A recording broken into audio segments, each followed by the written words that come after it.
신명기 33장 26절로부터 29절까지 우리 한 목소리로 읽도록 하겠습니다. 여수론이여 하나님 같은 자 없도다. 그가 너를 도우시려고 하늘을 타시고 궁창에서 유엄을 나타내시는도다. 영원하신 하나님이 너의 초소가 되시니 그 영원하신 팔이 내 아래에 있도다. 그가 내 앞에서 대적을 쫓으시며 멸하라 하시도다. 이스라엘의 안전이 거하며 야곱의 샘은 곡식과 세포도제 땅에 홀로 있나니 곧 그의 하늘이 이슬을 내리는 곳에로다. 이스라엘이여 너는 행복자로다. 여호와의 구원을 너같이 얻은 백성이 누구뇨? 그는 너를 돕는 방패시요 너의 영광의 칼이시로다. 내 대적이 내게 복종하리니 내가 그들의 높은 곳을 밟으리로다. 아멘. 미국 독립선언문을 보면 창조주 하나님께서 우리 인간에게 양도할 수 없는 그런 권리들을 주셨는데 그 중에 한 가지가 세 가지를 추구하는 권리를 주셨다고 그렇게 선언하고 있습니다. 첫째는 생명, 둘째는 자유, 셋째는 행복입니다. 사람은 누구나 다 자기 행복을 추구할 권리를 가지고 있다는 것이죠. 사실 우리 모두 다 행복하기를 원합니다. 우리 가운데 아무도 나는 불행을 원합니다. 감히 그렇게 말할 사람은 없겠죠. 우리 모두 다 행복을 원하고 행복을 추구합니다. 하나님께서도 우리가 행복하기를 바라십니다. 하나님께서 이스라엘 백성들에게 하나님의 계명 율법을 주신 이유도 그들이 행복하기 위해서 계명을 주신 것이지 그들에게 종교의 짐을 아주 무겁게 해서 재미없는 인생, 힘들고 고달픈 인생을 살도록 하기 위해서 하나님께서 저들에게 율법을 주신 것이 아니라 그것을 분명하게 말씀하고 있습니다. 이 율법을 주심으로써 하나님께서 우리로 하여금 불행해지는 것을 막고 행복을 계속 누리고 유지할 수 있도록 율법을 주셨다. 그렇게 말씀을 하고 계시는 것이죠. 그분이 우리에게 이렇게 행복을 원하시는 까닭은 그분은 하늘에 계신 좋은 아버지가 되시기 때문에 그렇습니다. 세상에서도 악한 아비라 할지라도 자기 자식에게만은 좋은 것을 주기를 원하지 않습니까? 그래서 개가 그랬다네요. 개가 옆으로 막 가다가 자기 자식을 뒤뜰을 쫓아오니까 야 이놈아 똑바로 걸어 똑바로 걸어 그랬다 하잖아요. 무슨 말인지 잘 개를 뭐죠? 게장 해 드실지만 알지 무슨 말인지 잘 모르실 것 같아요. 예. 자기 자식께만은 잘 되기를 원하는 것이 부모의 마음입니다. 하물며 하늘에 계신 우리 아버지, 하늘에 계신다마는 완벽하신 하나님. 이 지상의 아버지는 실패할 수 있지만 우리 하나님은 절대 실패할 수 없는 그 하나님께서 우리에게 준 가장 좋은 것을 주시기를 원하신다는 거예요. 사랑하는 자녀가 행복하기 원하는 것, 이것이 바로 하나님의 마음입니다. 사실 모든 인생이 행복하기를 원하고 또 추구하고 있기 때문에 이 행복을 위해서 아침부터 밤늦게까지 뜨는 것이죠. 자신에게 행복을 가져다 줄 수 있는 것이면 앞뒤를 가지지 않고 이것을 매달립니다. 마치 인생의 목표가 행복을 얻는 데 있는 것처럼 그렇게 사람들은 살고 있습니다. 근데 이상하게도 이렇게 사람들이 다 행복을 원하는 것이고 행복을 위해서 결혼하고 행복을 위해서 열심히 공부하고 행복을 위해서 직장생활로 비즈니스를 하는데 당신 행복하시오? 하고 물으면 어떻게 답변할까요? 뭐 그저 그렇지요. 뭐 죽지 못해 살죠. 이건 겸손의 말이 아니라 사실 그대로 아마 정직한 말인 것 같습니다. 행복합니다. 그렇게 하는 사람을 우리 주변에서 그렇게 별로 보지 못합니다. 왜 많은 사람들이 행복하다고 자신 있게 말하지 못하는 것일까? 여러 가지 이유가 있겠지만 그중에 가장 큰 이유는 그 행복을 외부에서 어떤 예적인 조건에서 찾고 있기 때문에 그렇습니다. 행복을 예적인 조건에서 찾다 보니까 다른 사람과 비교하는 이 비교의식이 있어서 그렇죠. 남과 비교하다 보니까 결국 행복의 조건이 물질적인 것에 귀착이 되어버리고 그래서 설령 살만하다고 이 정도면은 안정적으로 생활한다고 하던 사람도 자기보다 더 부유하게 사는 사람 보면 자기는 불행하다고 생각하는 것이죠. 그래서 물질에서 행복을 찾고 구하는 사람은 행복을 느끼지 못하고 항상 방황할 수밖에 없는 이유가 여기 있습니다. 왜냐하면 세상은 만만치 않잖아요. 우리가 원한다고 세상이 다 채워주는 것도 아니고, 또 이 세상에 아무리 많은 것을 소유했다 해도 자기가 원하는 욕망만큼 다 채울 수 있는 사람도 없습니다. 그러니까 항상 부족하다고 느끼니까 스스로 행복하지 않다고 생각하는 것이죠. 오래전에 제가 어느 주부의 하소연이 실린 기사를 읽어보았습니다. 그녀는 결혼한 지 10여 년 만에 겨우 전셋집을 마련했습니다. 이 전셋집이라는 것은 한국에서 일어났던 상황입니다. 그동안 전셋집을 올려주지 못해서 또 집을 비우라는 주인의 요구에서 수탁에 이사를 하느라고 마음고생이 아주 심했습니다. 그런데 자기 집을 갖게 되었으니 얼마나 기쁘겠어요. 이제는 그런 고생 안 해도 된다는 생각에 몸이 피곤한지도 모르고 이사를 잘 마쳤습니다. 그리고 나보다 좀 늦게 결혼했지만은 빨리 집을 장만한 친구 집을 방문하게 되었습니다. 근데 이게 웬일입니까? 그 친구 집에 가보니까 자기 집보다 한 2배 정도 넓은 것 같아요. 집에 돌아오니까 자기 집이 그렇게 좁아 보일 수가 없는 거죠. 그래서 집 문제 때문에 부부싸움 할 이유가 없을 거라고 생각했었는데 바로 그날 밤 괜히 남편에게 짜증을 내고 투정을 하다가 결국 대판 싸움을 하고 말았다는 그런 이야기입니다. 어디서 많이 듣던 이야기 같죠? 여러분, 행복이라는 것은 그런데 외적인 것을 찾다 보면 결코 찾을 수가 없습니다. 그것을 가리켜서 파랑새 증후군이라고 하지 않습니까? 틸틸과 미틸 그 남매가 파랑새를 쫓다가 크리스마스에 꿈을 꾸는데 파랑새를 막 쫓다가 그것을 찾지 못하고 울면서 집에 돌아왔는데 꿈을 깨보니까 바로 자기 방 안에 비둘기가 있더라는 거죠. 이것은 우리에게 무엇을 말씀하냐면 진정한 행복은 멀리 그렇게 찾아 헤매는 데서 얻어지는 것이 아니라 우리의 마음 내면에서부터 발견할 수 있다는 것입니다. 그래서 행복론의 저자인 칼 힐트라는 분이 일찍이 이런 말을 했습니다. 모든 참다운 행복은 우리의 힘 닿는 곳에 있다는 것을 기억하라. 우리가 얻을 수 있는, 우리가 힘이 손을 뻗쳐서 얻을 수 있는 그런 범위 안에서 있다는 것입니다. 힘이 미치지 않는 먼 곳에 있다고 생각하지 말라는 거예요. 그러면서 이분이 참된 행복은 그런 의미에서 바로 우리가 그리스도 안에 있을 때 가질 수 있는 것이라고 그렇게 말했습니다. 여러분, 우리가 지난 2차례 거쳐서 신명기에서 8장을 공부를 했고요. 오늘 신명기에서 32장, 33장에서 이렇게 한 부분을 공부하면서 이 신명기서는 이스라엘 백성들이 마침내 가나안 땅에 들어가기 바로 직전에 모세가 물론 하나님께서 주신 말씀을 가지고 마지막 당부하는 그런 설교를 담고 있는 책입니다. 비록 모세 자신은 멀리서 요단강 건너편 가나안 땅에 바라보면서 이제 죽을 것입니다. 그래서 마지막 이스라엘 백성들에게 마지막 유언으로 들려주는 하나님의 말씀이죠. 이 신명기서 설교를 하면서 아마 모세는 지난 날이 아마 주마등처럼 그가 80세 하나님으로부터 부르심을 받고 40년 동안 광야 생활로 이스라엘을 이끌었던 그 지난 날들이 아주 그렇게 주마등처럼 이렇게 해상이 되어졌을 것입니다. 그가 이집트 사람을 죽이고 미디안 광야로 도망쳤을 때 이제는 영영 사람들에게 잊혀진 존재로 그렇게 살아야 될 거라고 그렇게 아마 자신은 생각했던 것 같습니다. 그러던 모세에게 불시에 어느 날 하나님이 찾아오셨습니다. 가시던 불에 타지 않는 불로 나타나셨고, 그리고 모세에게, 나는 잊혀진 존재라고 생각했던 그 모세에게 사명을 주셨습니다. 그것은 노예 생활하고 있던 이스라엘 백성들을 애굽에서 건져내라는 그런 사명이었습니다. 도저히 가능성이 있을 것 같지 않은 그런 사명을 주신 것이죠. 네, 한사코 나는 할 수 없습니다. 그랬던 모세에게 하나님께서 내가 너와 함께 하겠다 약속해 주시죠. 그리고 하나님께서 친히 그 능하신 팔로서 바로의 절대 권력을 꺾고 이스라엘 백성들을 출애굽하게 합니다. 홍해가 가로막히면 그 홍해를 갈라놓습니다. 물이 없으면 반석에서 물이 터져 나오게 하십니다. 먹을 것이 없으면 하늘로부터 만나가 내려오게 하십니다. 그래도 우리는 고기 먹고 싶습니다. 그렇게 불평하니까 동풍을 불어서 퀘일, 그 메추라기 떼를 그냥 불러 모으시는 거예요.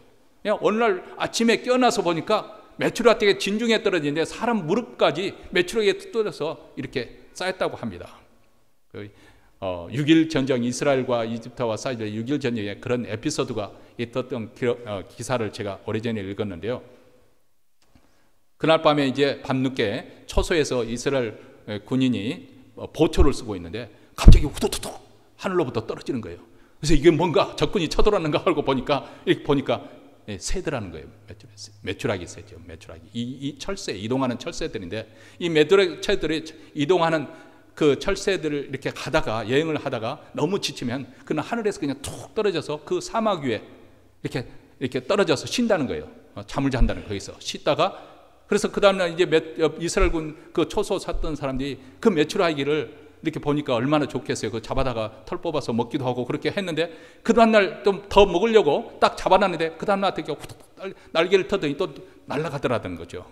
그러니까 출애굽 역사에 나오는 이 이야기가 실질적으로 경험이 있을 법한 이야기라는 것을 그렇게 기사로 쓴 것을 보았습니다만은 어쨌든 하나님께서 그렇게 메추라기 떼를 불러 모아서 그들에게 고기를 먹여 주셨습니다. 원수 대적의 공격이 오면 하나님께서 나가 싸워 주셨습니다. 이렇게 지난날 광야 40년을 해고해 보니까 그 모든 것이 다 하나님의 은혜였다. 이 스스로 모세가 그렇게 결론을 내리지 않을 수가 없습니다. 이스라엘 백성들은 하나님을 배반했지만 하나님은 신실하셨습니다. 약속을 지키셨습니다. 여기까지 생각이 이르게 되니까 모세의 마음속에 감격이 솟구쳐 오르는 거예요. 이스라엘아, 너는 행복자로다. 여호와의 구원을 너같이 얻은 백성이 누구냐? 없다는 것이죠. 이스라엘 백성처럼 하나님의 구원의 역사를 생생하게 체험했던 그런 민족은 이전에도 없었고 이후에서는 너는 행복자로다. 이렇게 외칩니다. 물론 이스라엘 백성들에게 지금 현재 아무 문제가 없어져 모든 문제가 해결돼서 행복하다는 것은 아닙니다. 그들은 아직 약속의 땅 가나안 땅에 들어가지 못한 이 척박한 광야에서 여전히 어렵고 힘든 생활을 하고 있습니다. 약속의 땅을 차지하기 위해서도 그렇다고 해서 모든 것이 차려진 상처럼 식은죽 먹기로 그렇게 하는 것도 아니죠. 거기에 들어가면 수많은 전쟁이 있고 또 어려움을 앞에 두고 있습니다. 가나안 땅에 들어가서 문제가 해결된 것이 아니라 그 말이죠. 미래를 예측할 수 없는 어려운 상황들이 그들에게 가로놓여 있습니다. 근데 하나님의 종 모세는 이스라엘 백성들을 보면서 이 땅에 남길 수 있는 그의 마지막 말, 너는 이스라엘아 너는 행복자로다, 이렇게 선포하고 있습니다. 다시 말하면 이스라엘의 행복의 조건이 현재 그들이 가지고 있는 그 찬 외부적인 것에 있는 것이 아니라 또 멀리 앞으로 장차 누릴 것이 아니라 지금 영적인 시각에서 보면 현재 이스라엘 그 상황이 가장 행복한 사람들인 것을 발견하게 된 것이죠. 여러분, 이런 관점에서 보면, 이 관점의 연장선에 보면 우리 예수 믿는 사람도 오늘 행복한 사람이어야 합니다. 앞으로 차차 그렇게 되겠죠? 아닙니다. 지금 현재 행복해야 합니다. 장차 천국에 가면 영원히 우리는 행복하게 살 거게 될 것입니다. 아닙니다. 지금 행복할 수 있어야 됩니다. 아무 문제 지금 없어서 내가 행복해야 된다는 것이 아닙니다. 문제가 있음에도 불구하고 나는 복받은 사람이다. 이렇게 고백하는 것이 우리 기독교 신앙이라는 것입니다. 기독교 신앙한 사람은 정말 행복해서 이것 하나면은 나는 정말 이 세상에 다 소유한 것처럼 만족할 수 있어요. 그런 사람처럼 사는 것입니다. 왜냐하면 예수 믿는다는 것은 갈라디아서 2장 20절에 나오는 말씀 그대로 체험하면서 사는 것이 우리 신앙생활이기 때문에 예수 믿는 사람이 사는 것은 내 삶을 내 자신이 주장해서 사는 것이 아니라 내 안에 계신 예수께서 사신 것이다. 이제 나는 나를 사랑하사 자기 몸을 버리신 예수 그리스도를 믿는 믿음 안에 산다. 내가 믿는 예수는 나를 위해서 나를 사랑하기 때문에 자기 몸까지 버리신 그 예수, 그분을 믿는, 그분을 신뢰하는 가운데 내가 사는 것이 우리 신앙생활이라는 거예요. 나를 죽도록 사랑하신 그 예수, 그분을 의지하고 그분과 함께 사는 것이 신앙생활이기 때문에, 그렇기 때문에 나는 행복하다고 말할 수 있는 사람이 바로 우리 그리스도인들이라는 거예요.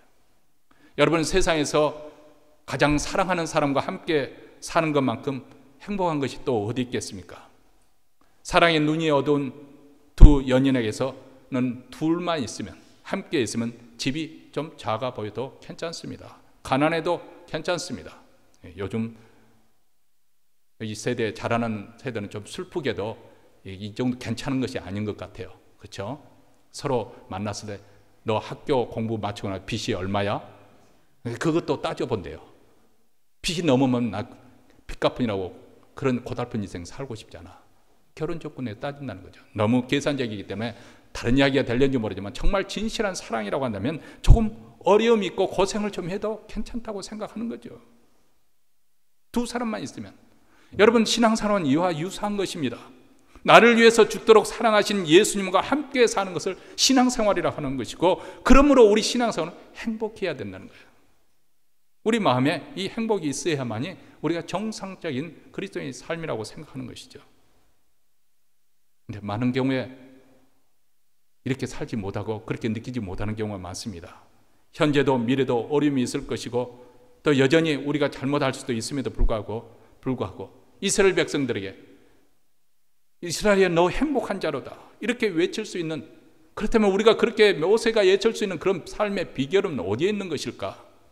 오늘 말씀에서 도대체 우리가 이런 행복자라고 선언할 수 있는 그런 비결은, 그런 근거는 어디로부터 말미암은 것인가?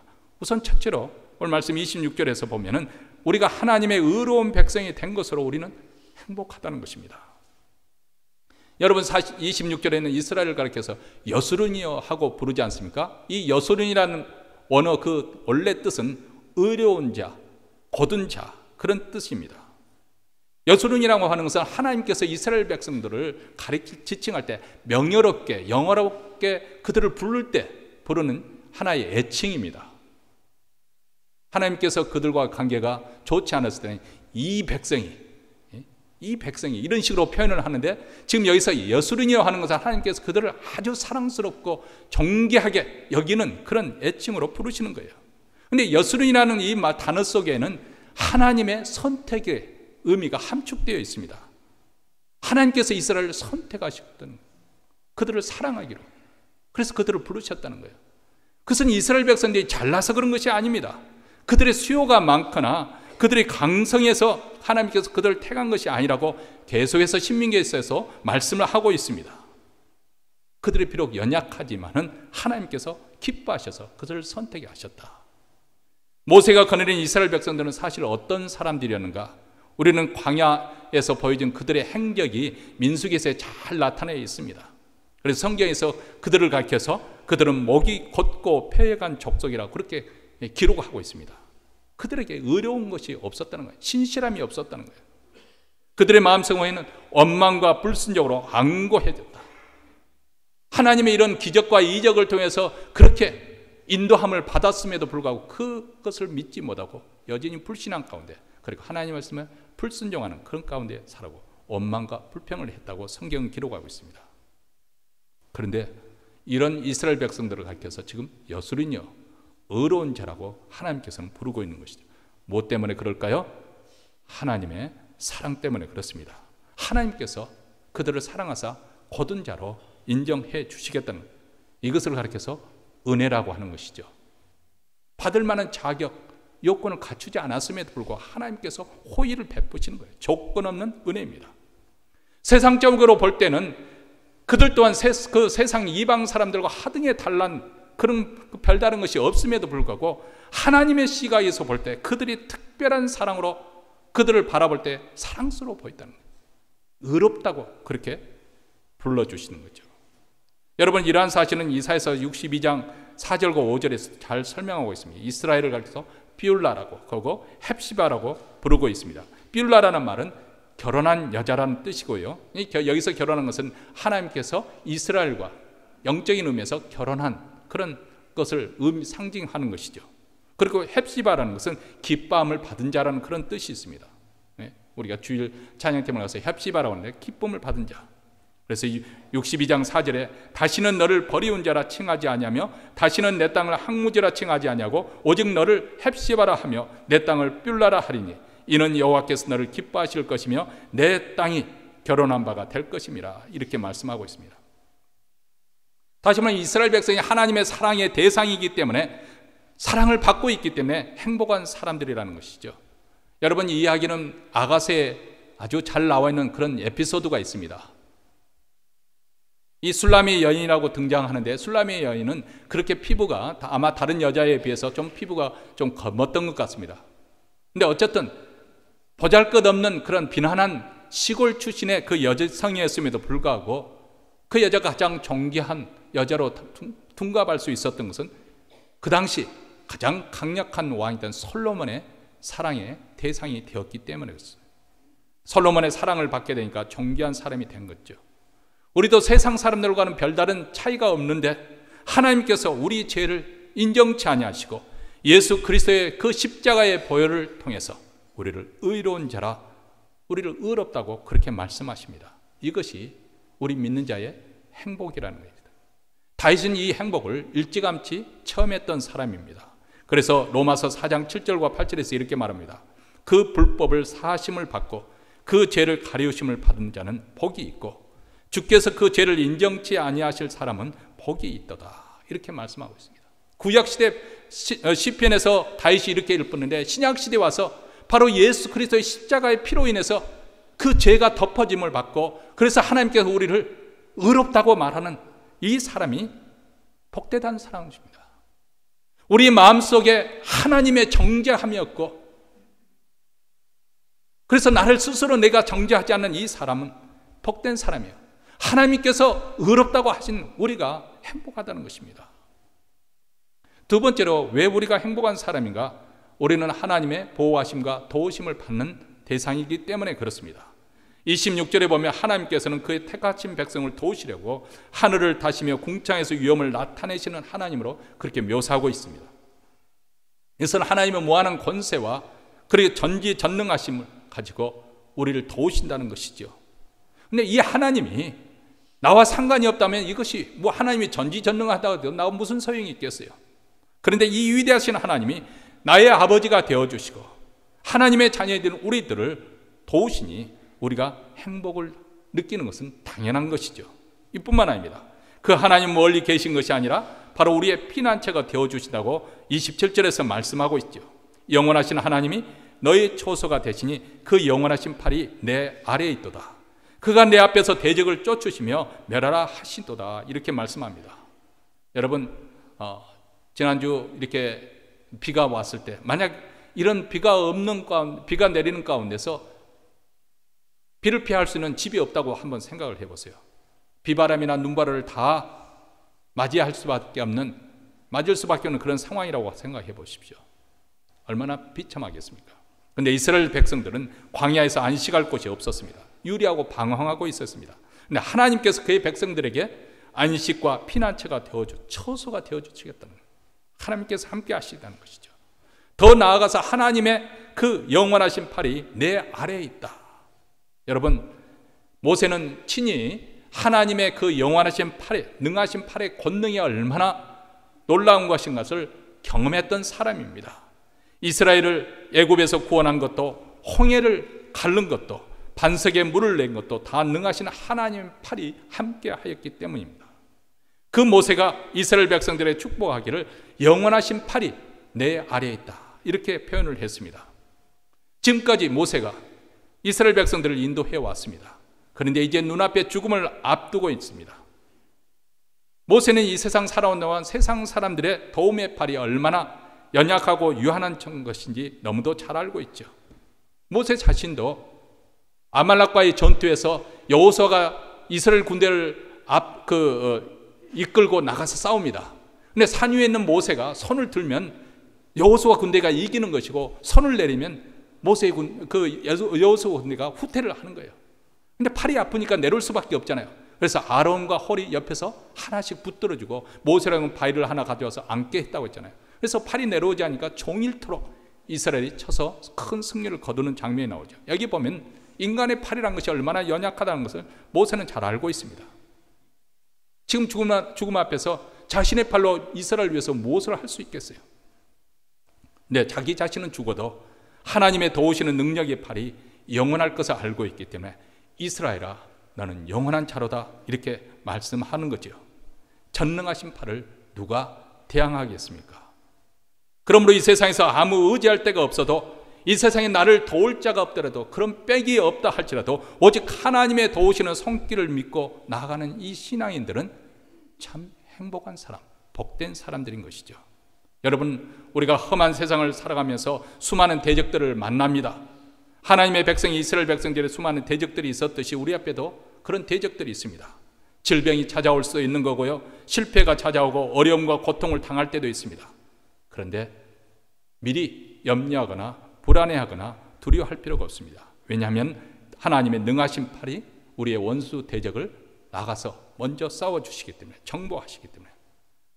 우리 하나님의 그 전능하신 팔은 원수들에게는 그들을 쫓아내는 그런 무서운 팔이지만은, 그리고 자기 백성에게는 샘과 곡식과 포도주를 풍성하게 내려주시는, 그래서 그 땅에 안전하게 거하시게 하시는, 보호하시는 팔이십니다. 또 하늘의 그 축복의 상징인 이슬도 내려주신다고 그렇게 말씀합니다. 이러한 하나님의 도우심과 보호하심과 능력을 느낄 수만 있다면 여러분들은 행복한 자라고 그렇게 말할 수 있습니다. 물론 문제도 있겠죠. 2018년 우리가 추수감사절기를 다 보내고 난 다음 한 해를 돌이켜보면 어려움도 있겠죠. 현지도 풀리지 않는 문제도 있겠죠. 그러나 그런 어려움 속에서도 우리 하나님께서 그 길에 참 그 일을 극복하게 하시고 극복할 수 있는 능력도 주시고, 또 마지막 그 어려운 가운데서는 피할 길도 열어주시는 하나님의 그 도우심, 우리 하나님의 함께 하시는 그 손길을 느낄 수만 있었다면 여러분은 행복한 사람입니다.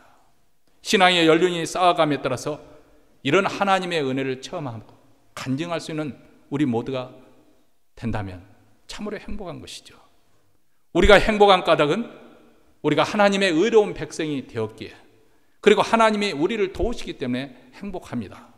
마지막으로 하나님의 구원 때문에 우리는 행복합니다. 29절 말씀 우리 다 같이 한 목소리 읽겠습니다. 이스라엘이여, 너는 행복자로다. 여호와의 구원을 너같이 얻은 백성이 누구뇨? 그는 너를 돕는 방패시여 너의 영광의 칼이시로다. 내 대적이 내게 복종하리니 내가 그들의 높은 곳을 밟으리로다. 여호와의 구원을 너같이 얻은 백성이 누구뇨? 사랑하는 성도 여러분, 한번 우리 자신 한번 스스로 생각을 해보십시다. 여러분에게는 구원받은 그런 감격을 느껴본 적이 있습니까? 그 사실에 대해서 전율이 느낄 만큼 그렇게 감격스러워 해본 적이 있습니까? 내가 하나님의 자녀가 되었다는 사실 때문에 무한한 행복감을 젖어본 적이 있습니까? 아무리 생각해봐도 내가 그럴 자격이 없음에도 불구하고 하나님께서 나를 이렇게 불러주셨다니 참 감사하다. 하나님께서 저를 구원해 주실 때 내가 남들보다 더 거룩하기 때문에 구원해 주셨을까요? 그렇지 않습니다. 내가 아직 죄 가운데 있었을 때 하나님은 저를 찾아오셨습니다. 저를 구원하기로 작정하시고 불러주셨습니다. 제가 하나님보다 더 하나님을 정말 사랑했기 때문에 하나님께서 저를 구원해 주셨을까요? 아닙니다. 어리석게도 하나님보다 세상을 더 사랑하고 있었습니다. 아니, 지금도 세상에 대한 미련이 남아있을 정도로 어리석습니다. 그럼에도 불구하고 그런 저를 하나님께서 구원해 주셨습니다. 이런 복을 받았으니 참으로 행복한 사람입니다. 그렇습니다. 우리가 구원받았다는 그 사실 한 가지만으로도 우리는 충분히 행복할 조건을 가지고 있는 사람들입니다.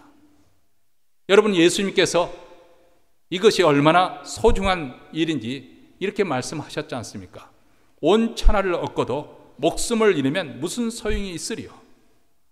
이 말씀을 가장 실감할 수 있는 분이 한국에 한 분 계십니다.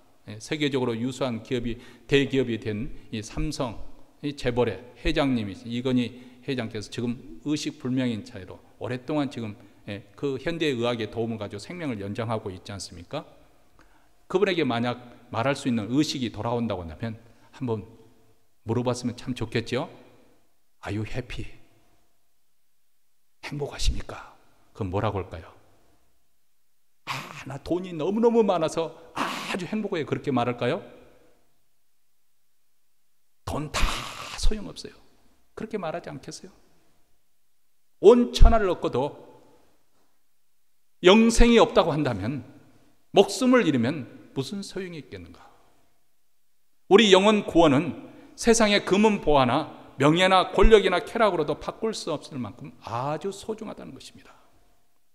사랑하는 성도 여러분, 부부간의 위기가 언제 찾아오게 됩니까? 뭐 산전수전 다 겪다 보면 이 정도는 아무것도 아니고 그렇게 사는 분도 많이 계시겠지만, 처음 위기는 언제 찾아오면 사랑이 식어갈 때입니다. 신앙의 위기는 언제 찾아올까요? 구원받은 감격을 상실해 버렸을 때. 영적인 모든 질병은 바로 여기서부터 찾아오는 거예요. 내가 받은 구원의 감격이 더 이상 감격스럽지 않고, 내가 받은 구원이 그렇게 자랑스럽지 않고, 오히려 세상에서 잘 나가는 사람들을 볼 때 더 부러운 거예요. 그것이.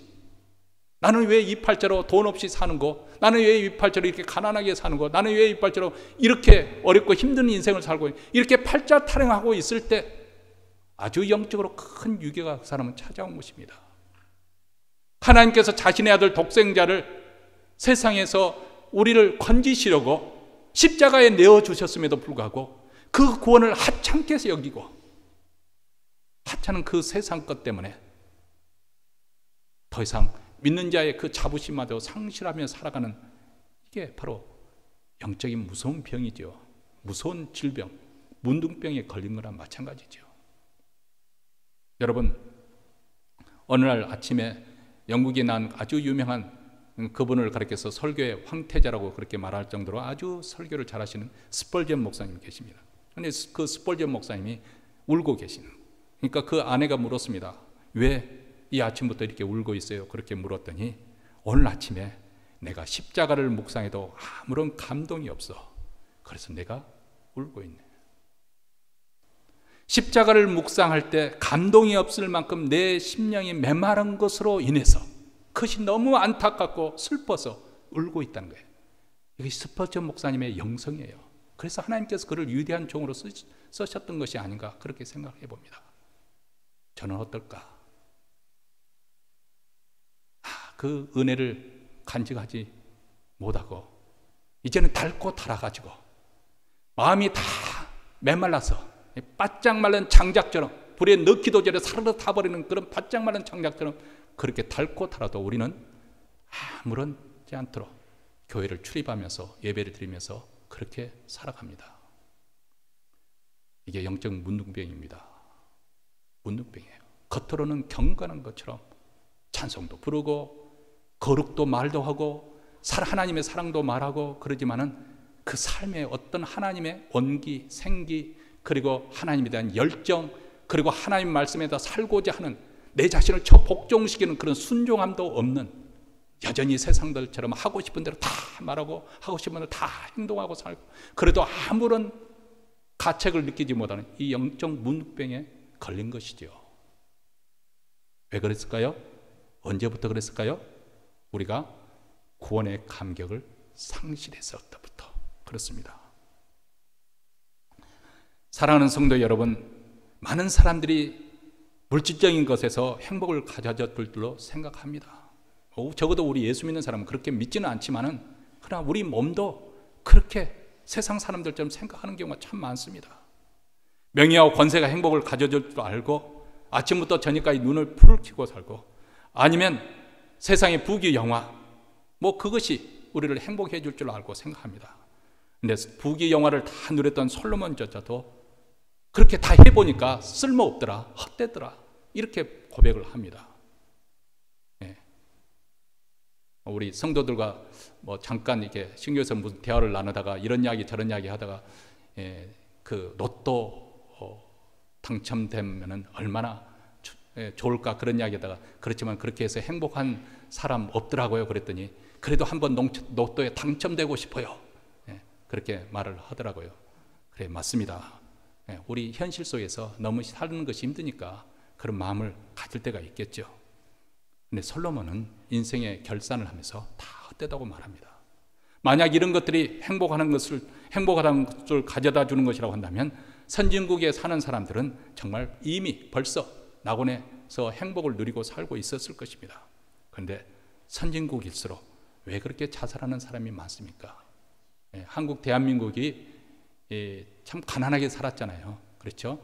어제 함기축 잔치에 오신 분들은 허삼관이라는 한국 영화를 좀 같이 이렇게 감상을 할 시간을 가졌었는데, 그 시대 배경을 나오고 있는 그 보면은 그때는 자살하는 사람들이 거의 없었어요. 근데 그때보다도 훨씬 지금 물질적으로 풍요로운 세상에 살고 있지만은 그 빈부격차가 심하다 보니까 심한 박탈감 때문에 많은 사람들이 자살을 합니다. 그래서 OECD 국가 중에서 한국이 제일 자살률이 참 불명예. 우리 한국이 정말 잘하고 있는 부분도 정말 많은데 또 불명예스러운 부분도 1등 아니면 뭐 아니면 더다 그런 식인 것 같아요. 자살률이 세계적으로 제일 높죠. 양주 제일 많이 마시는 민족이 우리 한민족이라는 거예요. 그렇게 술을 많이 1인당 소비량이 제일 많다고 합니다. 또 교통사고가 최고로 높다고 합니다. 왜 선진국의 사람일수록 행복하지 못해서 밤마다 신경안정제와 수면제를 먹지 않으면 잠이 들 수 없는 그런 상황일까요? 그것은 세상적인 물질적인 것이 우리를 행복해 주는 것이 아니라는 것을 분명하게 우리에게 말씀해 주는 것이 아니겠습니까? 여러분 잘 숙고해 보시기 바랍니다. 우리가 불행한 것은 돈이 없어서 불행한 것이 아닙니다. 그것도 어느 정도 일리는 있어요. 한 20년 전, 한 20년 전인가요? 1900 언제 검사했는지 모르겠는데 미국의 유명한 심리학자하고 경제학자 두 분이 함께 공동 연구를 했습니다. 그것은 왜냐하면 사람이 이 돈과 돈의 인컴과 얼마나 행복지수와 관련이 있는가 전 그렇게 연구를 해봤는데 제 기억이 맞다면 10만 불 될 때까지 지금은 이제 그보다 10만 불 가지고는 뭐 산호세나 샌프란시스코는 어림도 없겠죠. 어쨌든 연봉 10만 불 때까지 그 당시 조사에 의하면 10만 불 때까지는 행복지수하고 그 연봉이 올라감에 따라서 어느 정도 일치하더라는 거예요. 근데 그 이상에 딱 어느 정도 올라가니까 그 다음부터는 100만 불 있든지 1000만 불 때 아무리 뭐도 행복과는 아무 상관이 없게 되더라는 것이죠. 분명하게 말씀드립니다. 성경에서 우리가 불행한 이유는 돈이 없기 때문에 그런 것이 아니고 죄 때문에 불행하다는 것입니다. 죄가 있으면 행복할 수가 없습니다. 죄는 하나님께 정면으로 거스르는 것이고 창조주 하나님, 전능하신 하나님과 거스르는 그 인생을 사는 사람이 행복할 수 있을까요? 하나님과 화평하지 못한데 그 심령에 평강이 있을까요? 세상에서 아무리 잘 나가더라도 집안에 돌아서 날마다 부부싸움 하면 그 사람이 정말 행복하다고 느낄까요? 그렇지 못하죠. 하물며 창조주 하나님과 불화한 상태, 내 영혼이 하나님과 불화한 상태였는데 어떻게 그 인생이 행복할 수 있겠어요? 절대 행복하지 못합니다. 우리는 너무나 분명한 확실한 결론을 가지고 있어요. 내 인생을 그렇게 살아보고 난 다음에 그렇구나, 맞았구나 그렇게 할 필요가 없습니다. 이미 수많은 사람들이 그 길로 갈아보고 나면 결론적으로 우리에게 말씀을 하고 있습니다. 솔로몬이 그 말씀을 했잖아요. 헛되고 헛되니 모든 것이 헛되다. 그러므로 너희는 인생의 결말을 알아서 여호와를 경외하는 것이 가장 복되다는 것을 솔로몬이 우리에게 말씀해 주고 있지 않습니까? 죄는 우리 눈을 가리킵니다. 우리를 속입니다. 죄를 지으면 일시적으로 우리에게 만족스럽고 행복할 것처럼 그렇게 속입니다. 돈을 추구하든지 인기를 추구하든지 섹스를 추구하든지 세상 어떤 것을 추구하든지 죄는 잠깐 동안 우리에게 즐기를 마음 그런 재미를 줄 수가 있습니다. 그렇기 때문에 사람들이 넘어가는 것이죠. 속임수에 빠지는 거예요. 알면서도 그래서 또 이제 주일만 되면 그 버스가 와서 딱 모시고 하잖아요. 르노로 가고 라스베가스로 가고 가잖아요. 예전에 거기서 우리 한국 교회 그 교단 총회가 열렸는데 어떤 분은 라스베가스 한다니까 안 오던 분도 계세요. 왜냐면 목사님이 라스베가스 간다고 하면 성도들이 오해받을까 봐서 거기서 이제 총회를 열었는데 보니까 그 호텔이 아차 했어요. 그룹이 많이 온다고 좋다고 계약을 맺었는데 계약을 맺고 보니까 목사들인 거예요. 목사들이 도박할 이유가 없잖아요. 그래서 취소하자고 하니까 우리 교단 측에서 그러면 우리 변호사 가지고 수하겠다. 그랬더니 할 수 없어 울며 겨자기로 해서 거기서 총회가 열렸는데 총회 여고 늦게 이렇게 끝나고 난 다음에 이제 숙소로 돌아가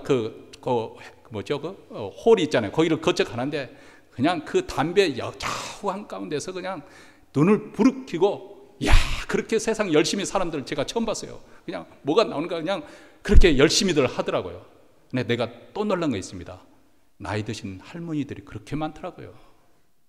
아마 남편 세상 떠나오는 세상 재미가 없으니까 푼돈으로 그렇게 하는 것 같지만 가끔 뉴스에 보면은 그렇게 시작했다가 집도 날리고 그래서 노후자가 완전히 날 망친 그런 경우도 있다고 합니다. 여러분, 속임수에 빠지면 안 됩니다. 모두가 다 그것은 허상이고 거짓입니다. 쾌락도 우리 행복을 주지 못하고 재물도 명예도 권력도 행복을 가져다 주지 못합니다. 세상이 주는 것으로서는 영원한 만족, 영원한 행복 결코 주지 못합니다. 행복은 외적인 조건에 있는 것이 아닙니다. 행복은 내적인 요인에 있습니다. 내가 하나님의 자녀가 된 것, 하나님의 은혜와 도우심과 보호하심과 구원하시는 그 능하신 팔이 나와 함께하는 느낄 때, 그런 하나님을 매일 나의 삶 속에서 깨달아지고 믿어지고 또 체험되어지는 때, 그 사람은 정말 행복한 사람이야. 그 사람은 정말 복된 사람입니다. 이제 마지막 이해 30일이 되면 우리가 성금을 영신 예배 드리잖아요. 그러면 한두 분이 또 간증을 할 것입니다만, 제발 좀 이럴 때 서로 좀 간증할 것 많아가지고 간증할 것 좀 하게 해달라고 저한테 좀 요청 좀 했으면 좋겠어요. 그렇죠? 한 해를 지나고 난 다음에 하나님이 나를 이렇게 나를 도우셨습니다. 나와 이렇게 함께하여 주셨습니다. 이렇게 간증할 사람들이 참 많아졌으면 좋겠어요. 이런 행복을 우리 모두 다 누릴 수 있는 남은 한 해가 되시기를 주의 이름으로 축원합니다.